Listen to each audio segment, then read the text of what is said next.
ओम श्री विष्णवे नमः। आज पुत्रदा एकादशी के शुभ अवसर पर आप सुनिए एकादशी माता की कथा और आरती। एक बार एक राज्य में एक राजा रहा करता था।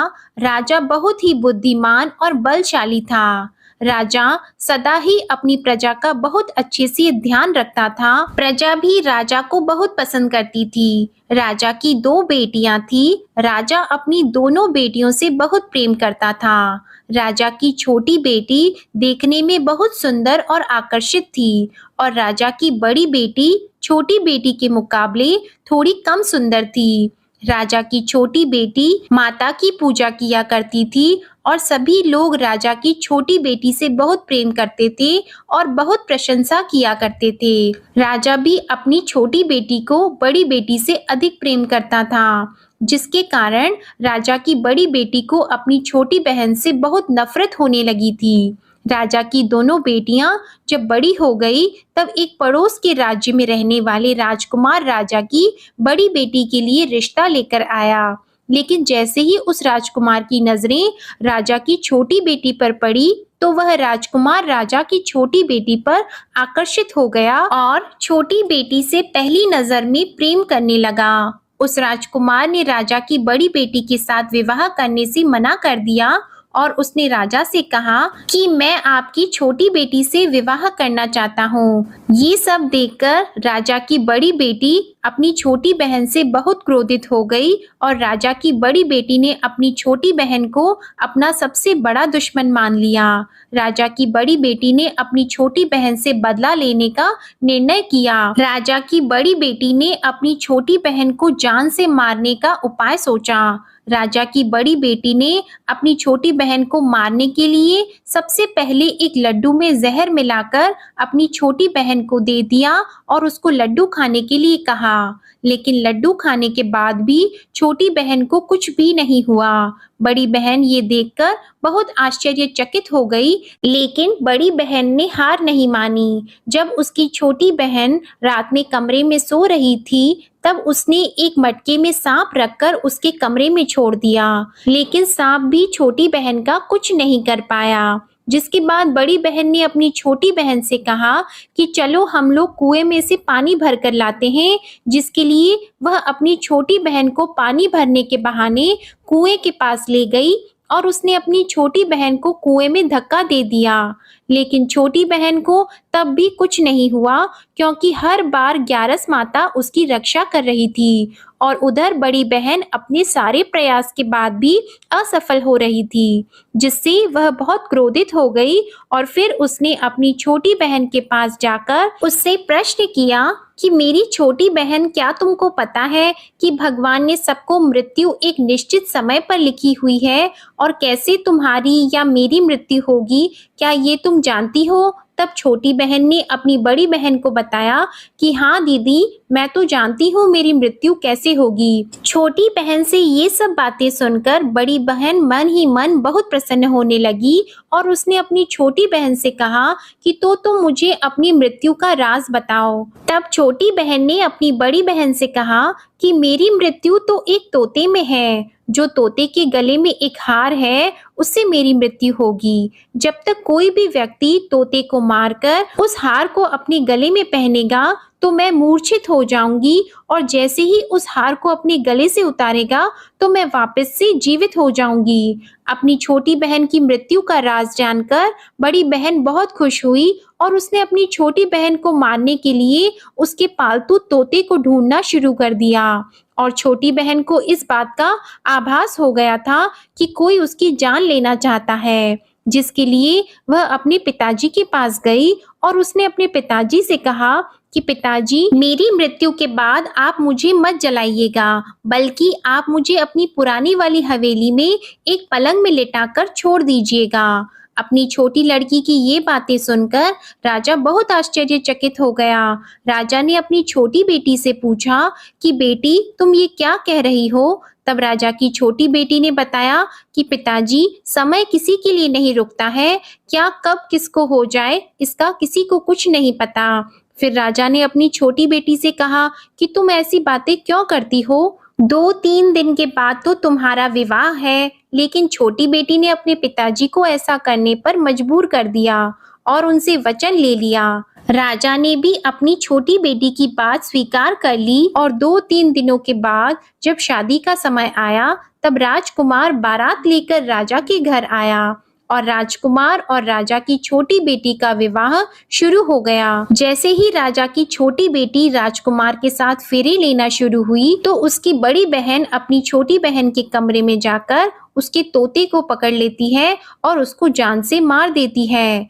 तोते के गले में जो हार था उसको अपने गले में धारण कर लेती है और जैसे ही बड़ी बहन उस हार को अपने गले में धारण करती है, तो उधर छोटी बहन 3.5 ही फेरे ले पाती है और वहीं पर बेहोश होकर गिर जाती है। जिसके बाद राजा ने बड़े बड़े दर्द हकीमों को बुलाया और अपनी छोटी बेटी का इलाज करने के लिए कहा। राजा की बात सुनकर जब वैद्य ने छोटी बेटी को देखा, तो राजा को बताया कि आपकी छोटी बेटी ना तो जीवित है और ना मरी हुई है। ऐसा मैं पहली बार देख रहा हूँ। राजा ने वैद्य और हकीम को ये बात बाहर बताने से मना कर दिया और उनको कहा कि अगर तुमने ये बात किसी को बाहर बताई तो हम तुमको फांसी दे देंगे। राजा ने अपनी छोटी बेटी को पुराने महल में जाकर एक पलंग में लेटा दिया और वहां पर कुछ सैनिकों को तैनात कर दिया। इसके बाद राजा वापस अपने महल पर आ गया। राजा की बड़ी बेटी अपने पिताजी के पास आई और कहने लगी कि पिताजी, अगर ये शादी संपन्न नहीं हुई तो आपकी इज्जत का क्या होगा? आप कहें तो मैं आपकी इज्जत बचाने के लिए राजकुमार से शादी करने के लिए तैयार हूँ। जिसके बाद राजा ने अपनी बड़ी बेटी की बात मान ली और राजा ने बड़ी बेटी को छोटी बेटी के कपड़े पहनाकर मंडप में भेज दिया। लेकिन राजकुमार ये जान गया कि ये राजा की छोटी बेटी नहीं है, बल्कि ये राजा की बड़ी बेटी है। लेकिन जब राजकुमार ने शादी करने से मना किया, तो सभी लोगों ने राजकुमार को बेबस करके राजा की बड़ी बेटी से बचे हुए फेरों को संपन्न करा दिया और विवाह संपन्न हुआ। जिसके बाद राजकुमार राजा की बड़ी बेटी को अपने महल में ले गया। विवाह होने के बाद राजकुमार उससे ना तो बात करता था, ना उसे पसंद करता था और ना ही उसके आसपास भटकता था।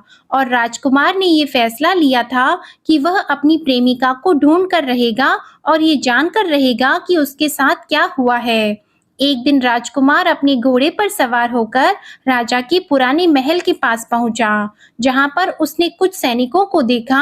महल के पास पहुंचकर राजकुमार ने जब महल को ध्यान से देखा, तो वह समझ गया कि ये तो हमारे ससुर जी का महल है। तब राजकुमार ने सैनिकों से पूछा कि तुम लोग यहाँ क्या कर रहे हो और इस महल के अंदर उस पलंग में कौन लेटा है? जिसके बाद सैनिकों ने बताया कि यहाँ पर राजा की छोटी बेटी लेटी है। ये सुनकर राजकुमार बहुत प्रसन्न हो गया और वह तुरंत अपनी प्रेमिका के पास पहुंच गया और उसकी सेवा करने लगा। जैसे ही रात हुई तो राजा की छोटी बेटी उठकर खड़ी हो गई।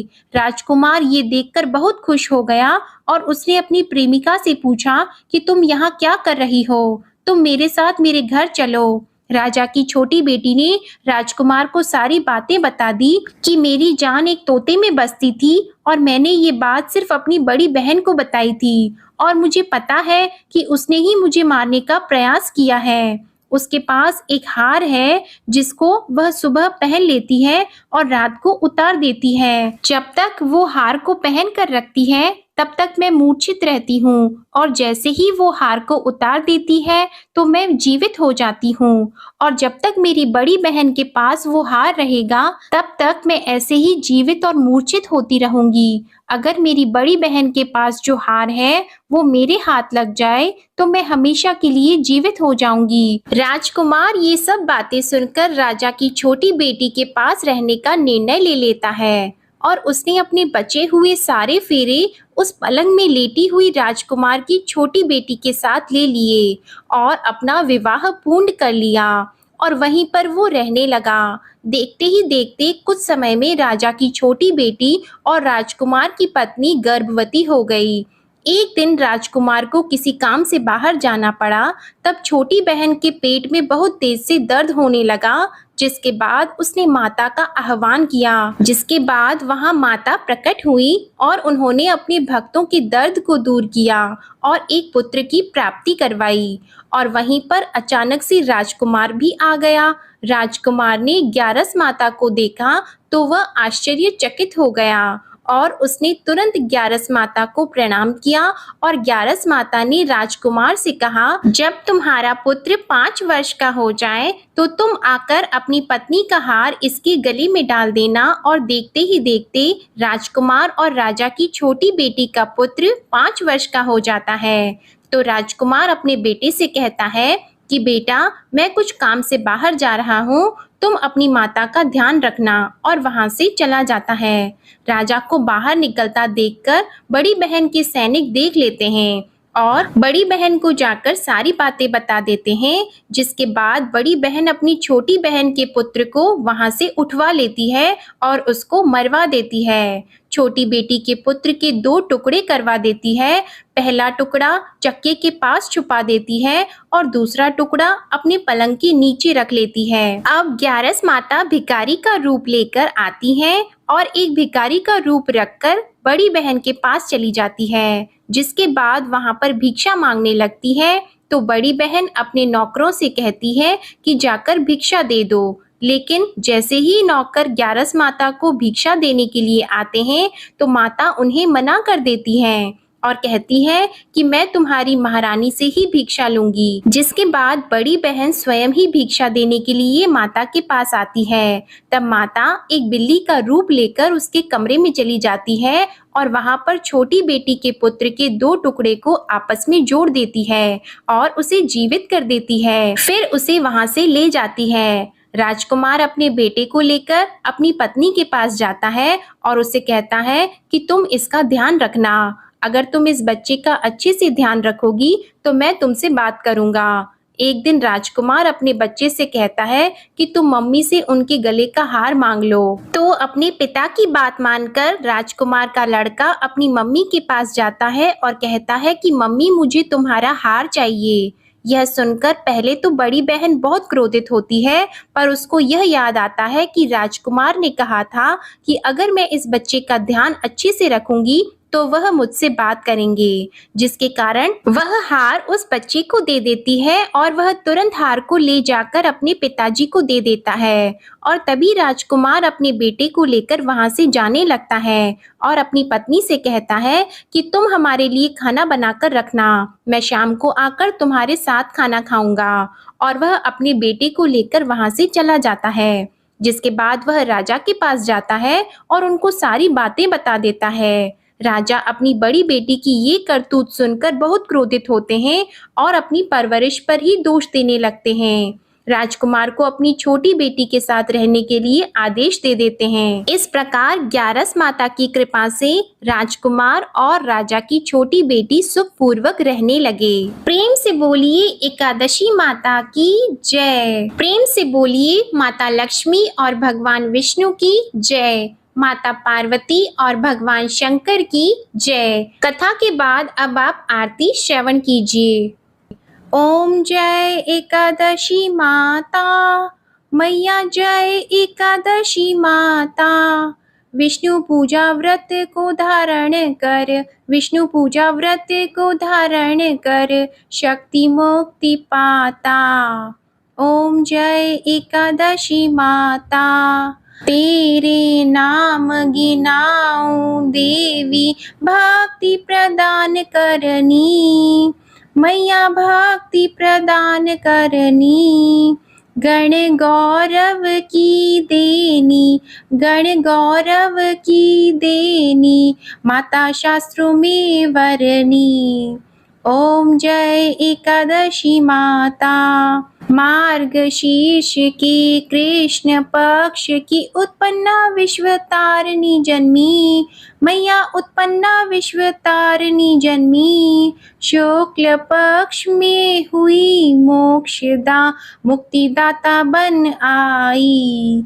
ओम जय एकादशी माता। पौष के कृष्ण पक्ष की सफला नामक है, सफला नामक है।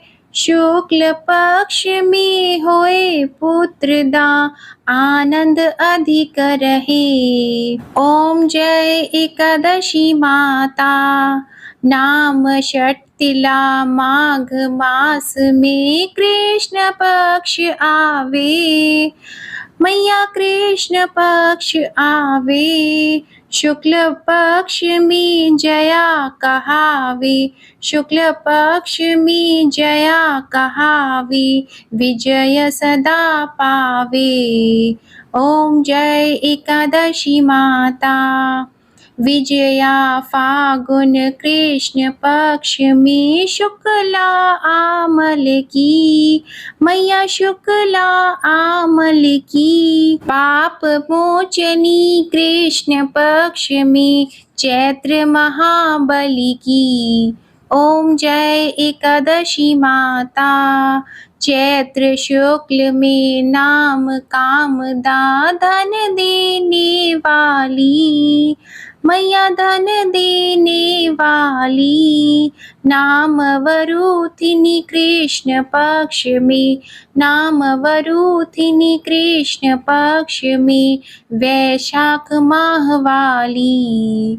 ओम जय एकादशी माता। शुक्ल पक्ष में होई मोहिनी, अपराज्येष्ठ कृष्ण पक्षी।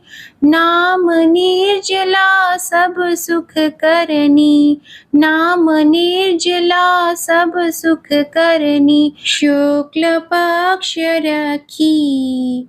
ओम जय एकादशी माता। योगिनी नाम आषाढ़ में जानो, कृष्ण पक्ष करनी।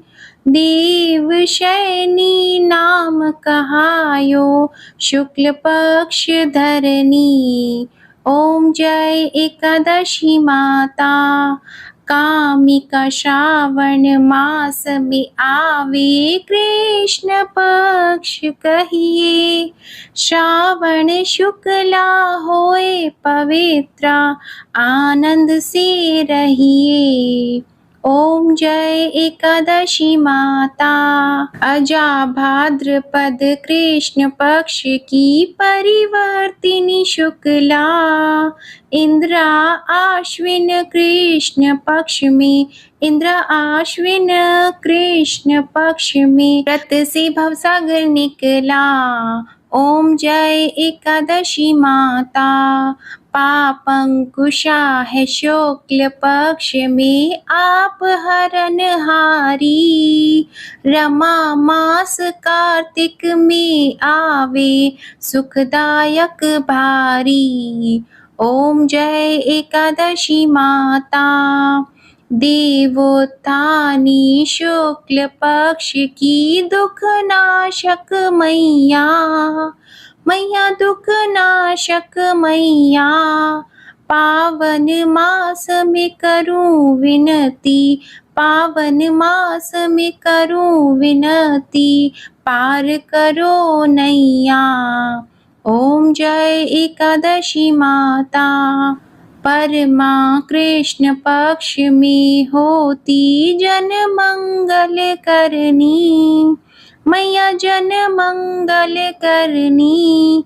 शुक्ल मास में होए पद्मिनी, शुक्ल मास में होए पद्मिनी।